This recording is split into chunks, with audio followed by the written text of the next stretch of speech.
Taigi radau tokį ežeriuką. Čia žuvis tikriausiai augina. Reikia pažiūrėti. Gal pavyks nufilmuoti, kas yra po vandeniu. Turiu specialų ilgą stovą. Ir žuvų matosi, akivaizdžiai ten yra daug. Bet gal jis neišsibaidys kameros. Tai reikia pamėginti. Kamerą prisukau su lipnijuose su visu mažiukų stovu. Tai bus kokie 2,5 metro. Taigi šausim dabar į apačią.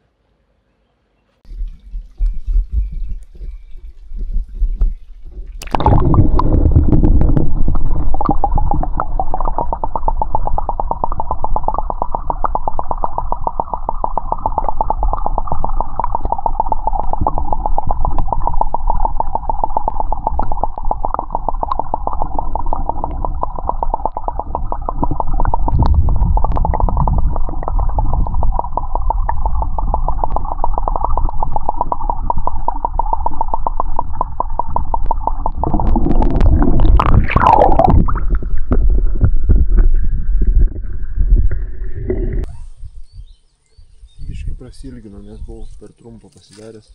Kažkas biški matėsi. Mėginsiu dar sykį. Nes nepasiekiu aš taip toli. Kur jos tenais per vidurį malasi.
žuvis pasislėpė ir šiaip tokia diena ūkanuota ir nelabai man eina kažką tai filmuoti, nes juos sukėlė dumblo pasibaidžiusias ir dabar nieko čia nebesimato.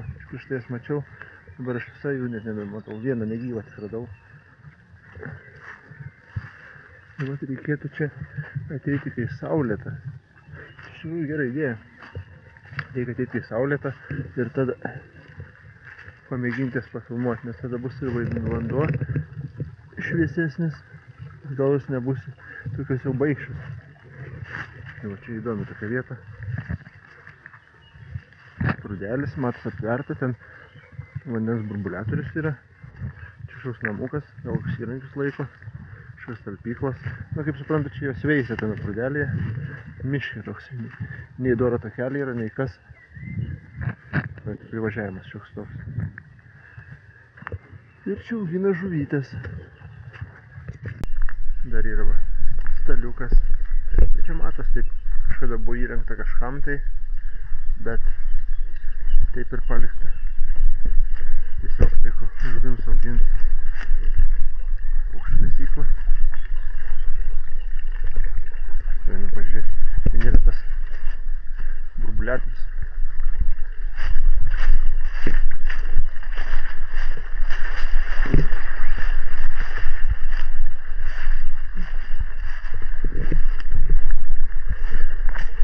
Va, kompresorius ant saulės baterijos paliktas. Jis pasikrauna žiemos metu matyti, kad neuždustų žuvis. Jau matas dumblą ištraukta. Žodžiu, kažkas čia būna, bet ne taip, kaip buvo planuota. Nes tvora jau beveik švirtus.